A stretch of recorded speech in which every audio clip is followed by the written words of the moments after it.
Hey guys, my name is Cheeto and I am at the Culinary Studio at Jefferson Marketplace with my guest, Chef Becky from Pork and Pickles. And you can find her at various locations like the Farmer's Market where they sell specialty butcher meats and specialty sausages that you can't find anywhere else in Athens. You can also find her at the kitchen at the Host Kettle. And today we're going to show a special recipe that she does for her simple pickle it's used for a 24-hour pickle, I'm assuming, but you can use it for different Yeah, so depending on how thick your vegetable is, if it's a hearty root vegetable like a carrot, you're going to want to probably let it go for 3 days before you eat it. But if it's a cucumber, it can be ready that evening. All right. So what do we have here today? So we, like you said, Cheeto, thanks for having me. We're going to pickle carrots. It's one of my favorite things to pickle. It's a little bit unique. Most people think pickle and they just go right to cucumber. So what we do at Pork and Pickles, we call it eclectic pickled vegetables. Sure. And it's a whole range of different vegetables and different brines. So we have our carrots, we have thyme, fresh herbs always, dried spices great, but fresh herbs always instead of dried. Flavor is just so much better. So fresh thyme, dried coriander, black peppercorn. This is a Aleppo pepper. It's a Middle Eastern pepper that has a little spice, but also a lot of like richness and sweetness. Cool. And then some bay leaves. And so that's kind of what we're seasoning with, and you can change that. Once you figure out how to balance the base of your brine, then you can kind of go anywhere with it. So to balance, you're going to use a vinegar. Today we use apple cider vinegar, water, and a sweetening agent. So we're using sugar, but then I also like to use a little bit of brown sugar just to add some more depth to it.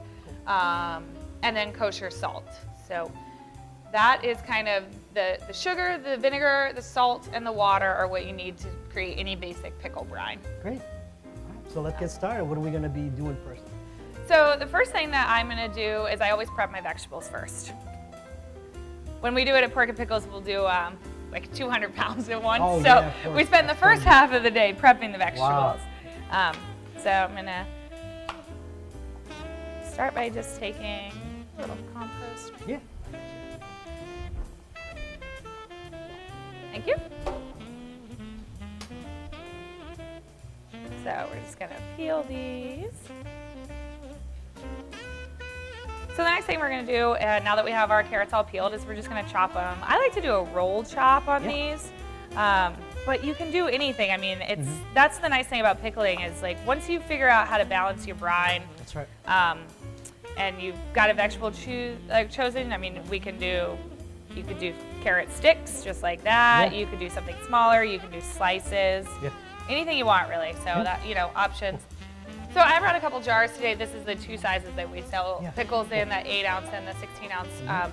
But if you're doing it at home and you have a bunch, you can do a whole crock. You can do quart jars, whatever. So I'm going to start each jar with a little bit of thyme, and I'm just going to put the whole sprig down in it. So I'm just going to go in with the bigger ones. The bigger things, a couple of these, a couple bay leaves in each one. And now I feel like I can pack my jars. So just gonna fill them with this. And you don't wanna go like overflowing because you want them to be under, so I usually go with that line of the rim. Sure. So the next thing we're gonna do, so we just kind of set these aside, right? And we have our other things. Now we're gonna make our brine. Right. So I have apple cider vinegar here, and where I start with, and there's a recipe that will be included in this video for you guys, but you don't have to follow it exactly like recipes. Now, all the bakers and pastry chefs in the world will be really angry with me, but they're meant to be just kind of modified. That's right. So what I typically do is start with equal parts vinegar and water. So I'm gonna go 2 cups of vinegar. This will be too much brine, and then 2 cups of water. Actually, I'm going to go just a little bit shy on that. But that's the nice thing is like we'll taste it, and if it needs more acid, we'll add more vinegar. So I'm going to go ahead and turn that on. Yeah, just kind of a medium-high. So we go medium-high, but you have your whisk ready, and you want to be working it. You don't want to end up boiling your vinegar because you can actually add some kind of bitter tones to it. Yeah, so you want to bring a vinegar to a simmer, and the point of heating it is to kind of start the process, because you can pour it on cold even, but it's going to It's gonna cook these a tiny bit, give them just take out the like really harsh bite, and then you also need to dissolve your sugars and your salts. So granulated sugar. I'm gonna start with, it's somewhere usually, I'll probably start with a cup of it actually. So it's close to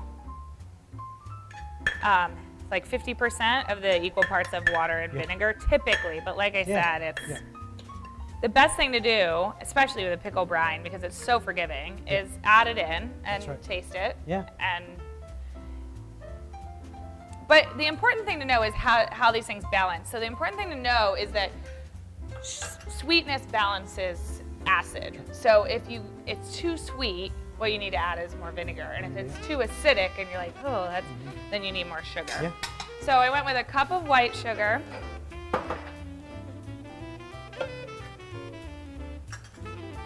And this is a third cup, so I'm gonna go a little short, but I want like about a quarter cup of salt. Pickles are salty too, like it's okay, you know. And when you're serving things cold, you want more salt, or like more salt in it than if you're just serving it hot. So typically once things cool down, it'll be as less seasoned, right? Like a soup.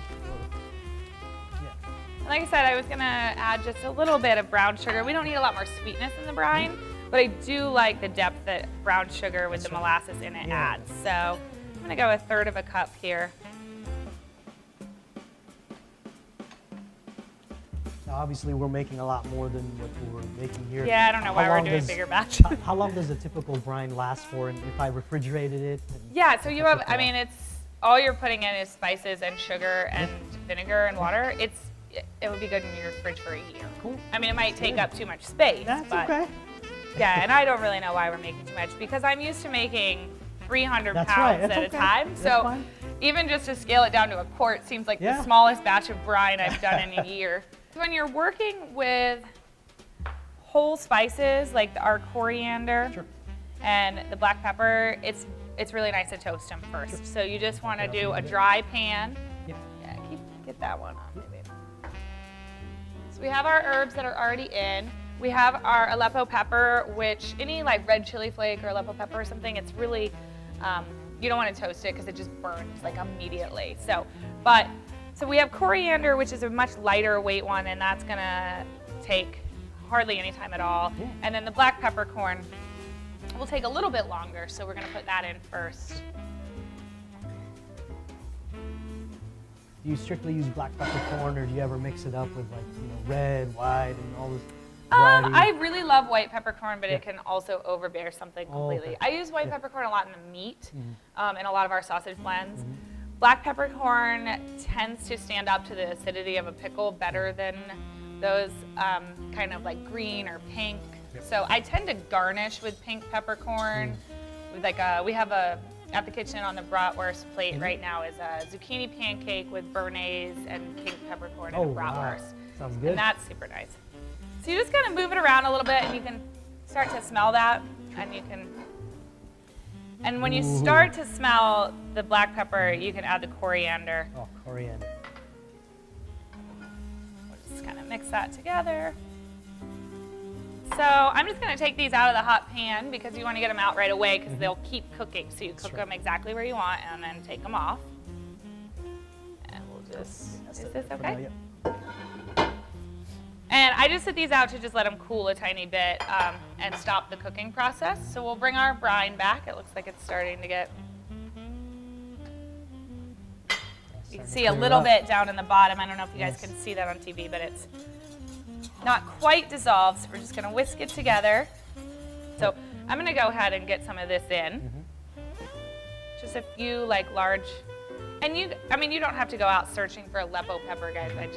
I like it, and it's in our kitchen, but red chili flakes, I mean, that's so common. And I'm gonna mix that up, and we have the heat off now because we don't want to cook it more. We just wanted it to dissolve this stuff. Almost like activating the flavors of it. While we give that a second, we can come over, and it's about maybe 2 teaspoons, I'd say, in the big jar of the toasted, and you can give it a little shake and they'll fall down in. And then it's half the size, so about 1 teaspoon in there. So we're gonna go like 1 tablespoon more of salt. So we had a 1/4 cup in already, and just a little bit more.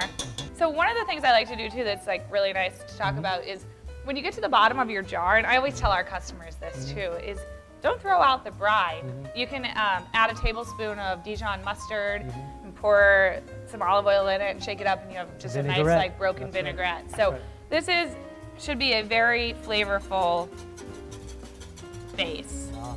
We'll pour it in here, but you can use a ladle at home if that sounds easier.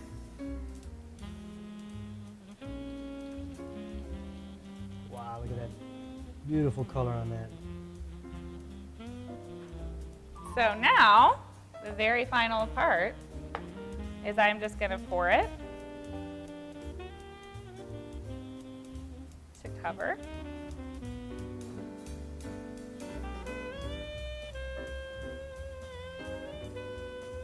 So if you were doing something like squash or zucchini or cucumber, you want this brine to come all the way down to room temperature first, because you don't want it to cook the vegetable. But if you're doing something like a beet or a turnip or parsnip, carrot, a root vegetable that has more substance to it to begin with, you definitely want to pour it on hot. And I, with the carrots, go ahead and, with the carrots cut thick like that, I go ahead and cap them. And now this it's not sealed, it's not shelf stable. They still go in the fridge. So kind of give them a little shake about.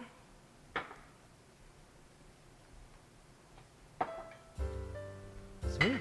Now we got our beautiful product. So just let them come to room temperature on the table. This is a little too hot to put in the fridge, but then right in the fridge, and I would say give it 3 days, open them up, and they should be delicious pickled carrots. Well, sounds good. Thank you for showing us that. Yeah, thank you so much, guys. Go home and pickle something. Thanks for watching our video today. If you'd like to find out more about pork and pickles, about our eclectic pickle line, our butcher cuts, our sausages, or our new venture, the kitchen at Devil's Kettle, you can check us out on Instagram and Facebook at Pork and Pickles or at porkandpickles.com.